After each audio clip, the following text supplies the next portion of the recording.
안녕하세요. 우리 함께 마포 아카데미에서 외로움 이야기를 주제로 강의할 고려대학교 심리학과의 최기용 교수입니다. 반갑습니다. 저는 대학교 부설 KU 마음건강연구소의 소장으로 있고요.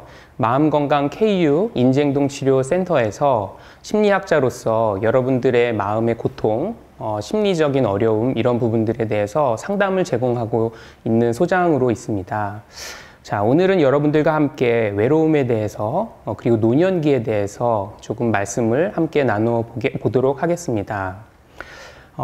지금 평균 수명이 굉장히 늘어났잖아요. 그래서 한 사람이 태어나서 이렇게 살아가면서 어찌 보면 가장 많은 시간을 노년기로 살게 됩니다.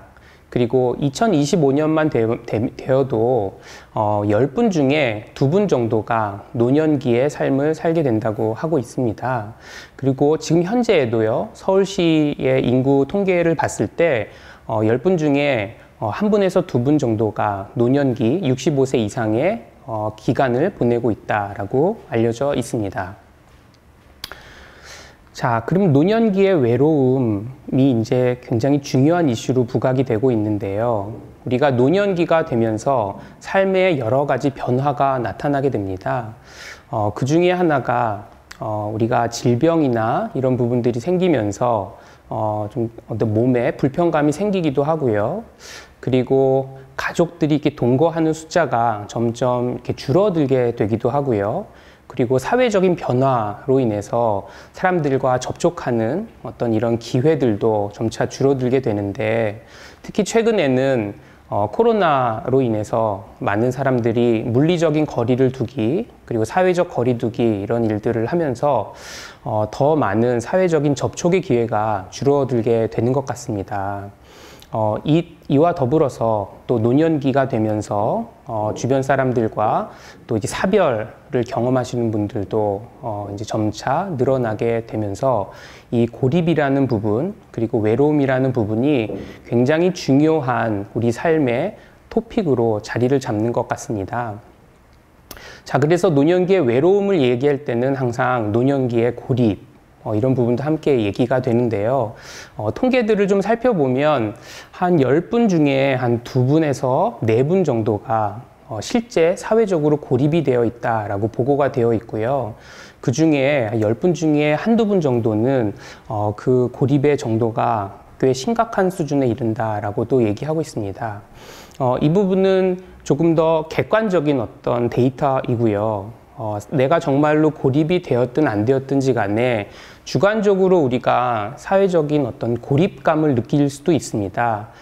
굉장히 놀랍게도 지금 한국에서 10명 중에 6명 정도가 어느 정도의 고립감을 느끼고 있다, 이렇게 얘기를 하고 있고요. 그 중에 한 2분 정도는 매우 심각한 고립감을 경험하고 있다라고 얘기합니다. 자, 이 말씀을 드리는 이유는 어떻게 보면 우리 인간으로 태어나서 피할 수 없는 현상 중에 하나가 바로 고립감, 그리고 주관적인 외로움, 이런 부분이 아닐까. 그리고 이러한 고립감이나 주관적인 외로움을 느끼는 사람이 나 혼자만은 아니구나, 그리고 굉장히 보편적인 감정이구나 라는 것을 여러분들이 다시 한번 이렇게 마음속에 가지셨으면 하는 생각에서 말씀을 드렸습니다. 자, 그러면 외로움에 대해서 조금 더 이해할 수 있도록 저희가 고립감과 외로움에 대한 어떤 관계를 좀 얘기를 해 보도록 하겠습니다. 우리가 사회적인 관계를 하는데요. 어떤 사람들은 굉장히 많은 사회적인 관계를 원하고요. 우리가 뭐 외향적인 사람들, 뭐 이런 분들은 더 많은 사회적인 어떤 네트워크, 관계 이런 것들을 추구하고, 하지만 또 내향적인 분들은 그렇게 많은 관계를 또 원하지는 않습니다. 사람마다 내가 원하는 관계의 수나 관계의 횟수나 빈도, 그리고 그 관계에서 원하는 어떤 관계의 질, 이런 부분들이 기대하는 바가 조금씩 다를 것입니다. 그런데 내가 만약에 기대하는 관계의 횟수나 관계의 빈도나 관계의 질이 이만큼인데요. 내가 지금 현재 경험하고 있는, 맺고 있는 관계의 횟수나 빈도, 그리고 질이 이렇게 낮다라고 하면 요만큼의 이제 그 차이가 생기게 됩니다. 이런 차이가 생길 때 자연스럽게 우리가 느껴지는 경험하게 되는 감정이 바로 외로움이라고 할 수 있습니다. 자, 그렇다면 이 사회적인 관계 속에서 아까 제가 질이라는 말을 했는데요. 관계의 질이라고 얘기했는데요. 그 부분을 조금 더 들여다보면 도대체 우리가 사회적인 관계에서 원하는 어떤 중요한 요소들은 무엇일까 이렇게 살펴보면 사실 우리가 원하는 것에는 몇 가지 요소가 있는데 그 중에 하나가요. 바로 내가 가치 있는 사람이고 싶다라는 거예요. 그리고 내가 믿음직한 사람이다라는 어떤 경험입니다. 여러분들이 한번 상상을 한번 해보시고 이렇게 보시면 내가 직장에 있다 그러면요. 직장의 동료들이 내 부하 직원이 나를 되게 유능하신 분이야. 저분은 되게 멋진 분이야 라고 생각을 한다면 그 관계가 많아지면 많아질수록 외로움을 덜 느낄 것이고요. 가족 안에서도 가족 구성원들이 내 자녀들이 나를 참 우리 아빠는 믿을만해. 우리 아빠는 참 멋있는 분이야. 우리 엄마는 굉장히 나를 사랑해 주셔. 굉장히 중요한 분이야. 이런 생각을 하면 그 관계가 많아질 때, 양이 많아질 때 외로움도 줄어들게 될 것입니다. 바꿔 말하면요. 우리가 그 관계 속에서 내가 가치 있는 사람이라는 경험을 적게 할 경우, 그리고 나를 믿어주는 사람이 적은 경우, 그리고 그 사람들과 소통하고 함께 할 수 있는 시간이 적을 때 우리는 외로움이라는 감정을 느끼게 됩니다. 자, 그러면 그 외로움이라는 감정이 우리에게 왜 느껴지는가에 대해서 제가 조금 말씀을 드렸고요. 그럼 외로움이라는 감정이 이렇게 들고 나면 어떤 일이 일어나는지에 대해서 좀 설명을 해 드리겠습니다. 자, 외로움이라는 감정이 자연스럽게 일어나면 우리 마음에는 여러 가지 고통스러운 감정이 이렇게 스물스물 일어납니다. 자, 그 감정 중에 하나는 슬픔, 그리고 불안감, 때로는 화, 이런 감정들이 일어날 거예요. 자, 이런 감정들은 왜 일어나냐면 종국적으로 우리를 괴롭히기 위해서 일어나는 감정들은 절대 아닙니다.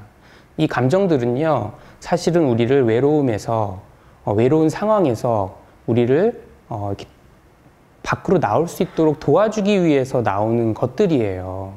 그러면 이런 감정들이 이렇게 들 때요, 한번 생각해 보시면 내가 그 관계에서요, 한 발짝 이렇게 멀어지게 됩니다. 한 발짝 뒤로 물러나게 되면서 고민을 해요.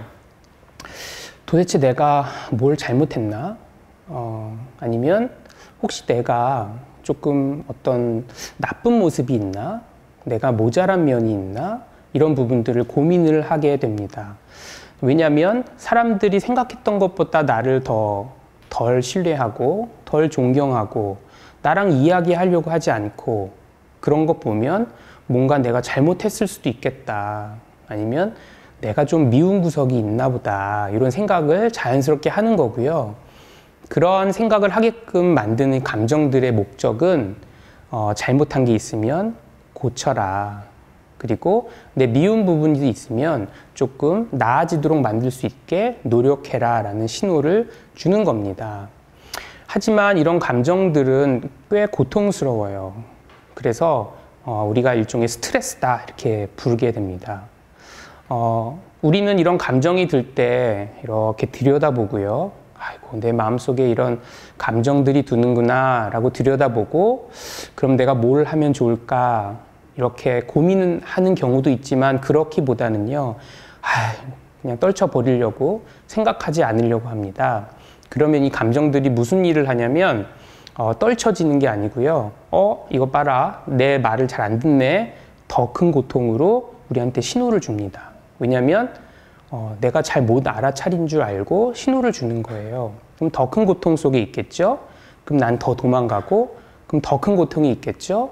그럼 더 지속적으로 이런 고통스러운 감정 속에 있게 되면 장기간 우리가 스트레스에 노출이 되는 거예요.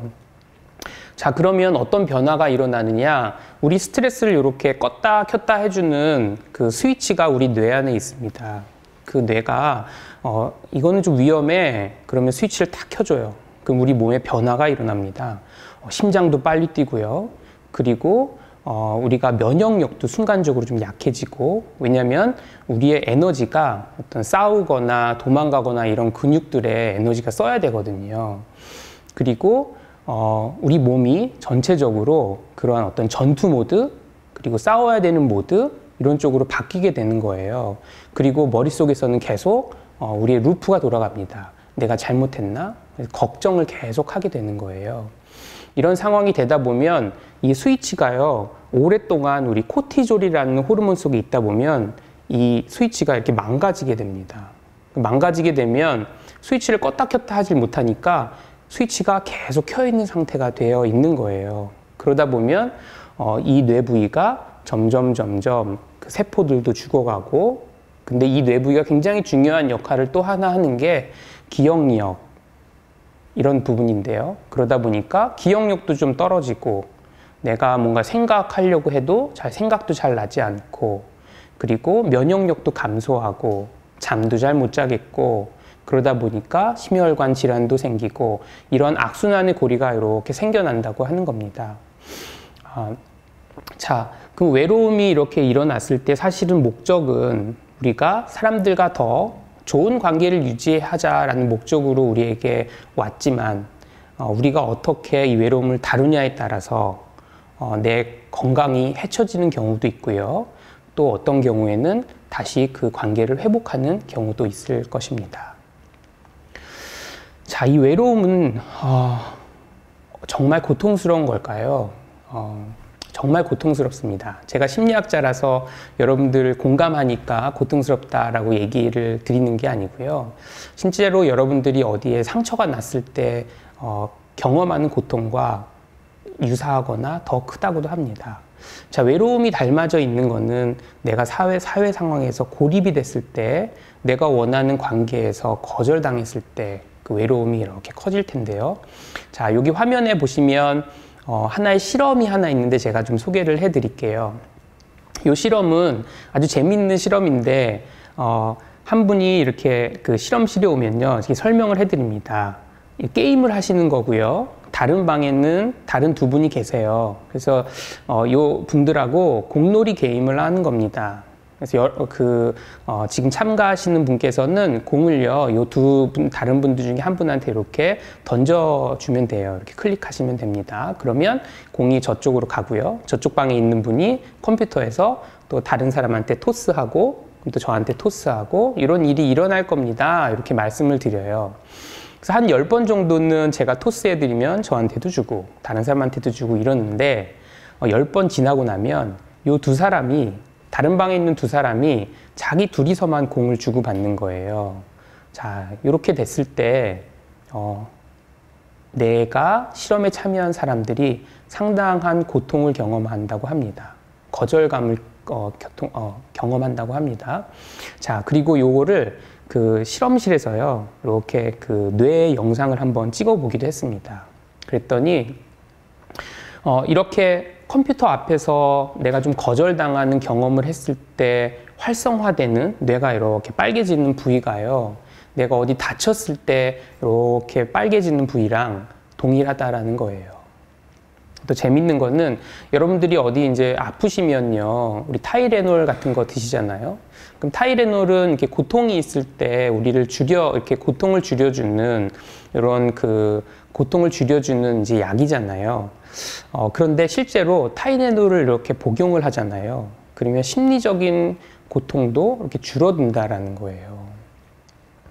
자, 그러면 내가 마음의 고통이 있을 때 이렇게 진통제를 먹으면서 마음의 고통을 달래면 되겠네 라는 말씀을 드리는 게 아니고요. 저는 여기서 두 가지를 말씀드리고 싶습니다. 우리가 외로움에서 경험하는 이런 고통은 실제로 적극적으로 관심을 두고 우리가 적극적으로 다뤄줘야 되는 굉장히 중요한 고통이다라는 거 하나 말씀을 드리고요. 그리고 진통제는 순간적으로 그 고통을 경감시켜 주지만 계속해서 그 고통을 경감시켜 줄 수는 없지 않습니까? 그래서 우리가 이 고통의 진짜 원인들, 고통을 정말 해결할 수 있는 부분들을 이렇게 다룰 수 있는 방법을 하는 게 중요하다라는 말씀을 드리고요. 진통제로도 다뤄질 수 있다면 여러분들이 오늘 제가 말씀을 드리는 이러한 전략들을 가지고 더 잘 그리고 더 오래 다룰 수 있다라는 부분을 말씀드리고 싶습니다. 자, 그 외로움이라는 감정이 들 때 우리가 메시지를 이렇게 가만히 들여다보는 게 중요하다라고 얘기했고요. 그 메시지 안에는 이러한 신호가 있을 겁니다. 첫 번째는 나는 혼자가 되고 싶지 않아. 이런 메시지. 그리고 두 번째는 나는 가치 있는 사람으로 남들과 함께 있고 싶어. 가치 있는 사람으로 남아있고 싶어. 그리고 나는 믿을 만한 사람이고 싶어. 그리고 사람들이 막 나한테 연락하고 싶어 하는 그런 사람이고 싶어. 그리고 그런 관계 속에서 사람들도 즐거워하고 나도 즐거워하고 싶어. 라는 이런 메시지들이 외로움 안에는 들어있다고 볼 수 있겠습니다. 이 외로움은 정말 모든 사람이 가지고 있는 기본적인 감정이에요. 우리가 초등학생 1학년, 유치원 학생들한테 물어봤을 때도 외롭다라고 얘기하는 아이들이 한 10명 중에 한두 명은 된다라고 합니다. 모든 사람들이 느끼는 감정이 외로움이고요. 그 외로움은 사람들과 함께 살고 그리고 사람들과 함께 어울리고 싶은 의지를 북돋아 주고요. 그런 동기를 이렇게 만들어 줍니다. 그리고 외로움은 오히려 내가 소중히 생각하는 사람들과 더 의미 있는 관계를 맺도록 도와주는 굉장히 소중한 감정이라고 볼 수 있습니다. 하지만 이 외로움을 잘 다루지 못하면 고통이 점점점 커진다고 볼 수 있어요. 자, 그렇다면 이 외로움을 어떻게 다루면 될까요? 자, 제가 한 4가지 정도 말씀을 오늘 드리고 첫 번째 제 강의를 마치도록 하겠습니다. 그 4가지 정도 중에 첫 번째는요, 바로 여러분들이 이렇게 혼자 있고 싶지 않잖아요. 그러면 혼자 있고 싶지 않게 되도록 사람들과 만날 수 있는 기회를 만들라는 겁니다. 그런데 그게 잘 되지 않지 않아요. 그래서 우리 예를 들면 복지관, 아니면 지역사회 기관 이런 부분들에서 사람들이 이렇게 같이 모여서 무언가 함께 할 수 있는 이런 여러 가지 소통의 기회, 같이 만날 수 있는 기회를 제공해 주고 있는 것으로 알고 있습니다. 자, 그런 부분들을 한번 10분 활용해 보는 것이 중요한 것일 수 있고요. 자, 두 번째는 사회적인 나의 지지, 사회적으로 나를 지지해 줄 수 있는 사람들을 더 많이 만드는 거예요. 예를 들면 여러분들이 뭐 종교 모임을 간다든지 아니면 동창회에 간다든지 내가 옛 친구들과 모임을 한다든지 이런 부분들은 나를 지지해 줄 수 있는 사람들을 더 많이 만들어가는 하나의 방법일 것입니다. 자, 그리고 세 번째는요. 이런 기회가 많아도 그리고 지지하는 사람들이 있어도 내가 이 사람들과 대화할 때 뭔가 잘 핀트가 안 맞고, 그리고 이 사람들을 내가 이렇게 화나게 만들고, 아니면 이 사람들이 나를 무시하게 만드는 일이 어떤 기술적인 부분이 좀 있어요. 그래서 때로는 우리가 이걸 사회기술이라고 하는데요. 사회기술을 이렇게 좀 배워보는 이런 일들도 하나의 방법일 것입니다. 그리고 제가, 다른 강의에서 말씀을 드릴 부분인데요. 또 하나 중요한 부분은 바로 우리가 사람들 그리고 나를 생각하는 내 사고 체계, 내가 나를 지각하는 하나의 사람들을 바라보는, 나를 바라보는 우리 마음의 창이 있는데 그 부분에 있어서 어떤 왜곡이 있거나 뭔가 잘못된 부분이 있을 때 그런 부분의 변화를 꿰어보는 것입니다. 사회기술이나 이러한 어떤 사고체계 변화나 이런 부분들이 바로 제가 전공을 하고 있는 임상심리학자라든지 뭐 상담심리학자라는 이런 분들이 주로 많이 이제 하고 있는 전문 분야일 것입니다. 그래서 제 다음 강의에서는요, 그 부분에 대해서 조금 더 자세히 여러분들이 또 이렇게 약간의 실습을 하면서 들으실 수 있도록 제가 한번 구성을 해서 소개를 해 드리도록 하겠습니다. 네. 자, 오늘 강의를 여기서 이제 마무리하도록 하겠습니다. 자, 마지막으로 여러분 기억하실 거는 외로움은 고통스러운 감정이지만 적극적으로 돌봐야 될 감정이다.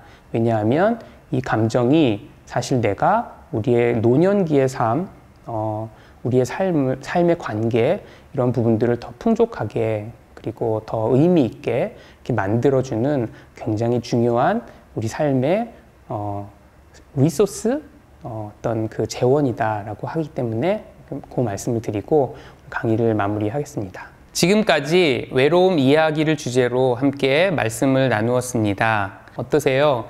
이제 좀 외로움을 한번 들여다보고 외로움을 한번 이렇게 보듬을 준비가 되셨나요? 자, 다음 강의에는 이 외로움을 조금 더 다뤄보고 외로움을 이렇게 한번 변화해 볼 수 있는 그러한 전략에 대해서 소개를 해 드리도록 하겠습니다. 감사합니다.